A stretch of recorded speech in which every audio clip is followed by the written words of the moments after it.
ఐరోపా భద్రతకు నడుం బిగిద్దామని తరానికోసారి తలెత్తే సందర్భంపై గట్టిగా స్పందించాల్సిన అవసరం ఉందని బ్రిటన్ ప్రధాని కీర్ స్టార్మర్ పిలుపునిచ్చారు.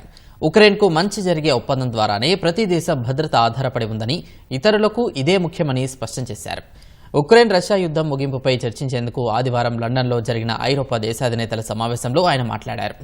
అమెరికా అధ్యక్షుడు డొనాల్డ్ ట్రంప్, ఉక్రెయిన్ అధ్యక్షుడు జెలెన్స్కీ మధ్య శాంతి చర్చలు విఫలమైన నేపథ్యంలో ఈ సమావేశాన్ని స్టార్మర్ ఏర్పాటు చేశారు.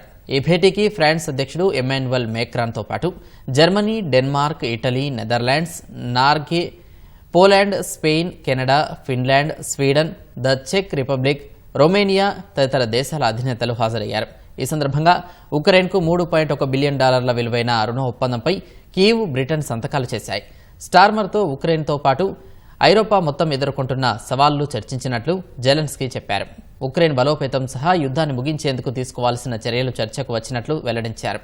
ఐరోపా దేశాల సమావేశానికి ముందు స్టార్మర్, మేక్రాన్, జెలెన్స్కీ భేటీ అయ్యారు. రష్యాతో కాల్పుల విరమణ ఒప్పంద ప్రణాళికపై కలిసి పనిచేయాలని నిర్ణయించారు.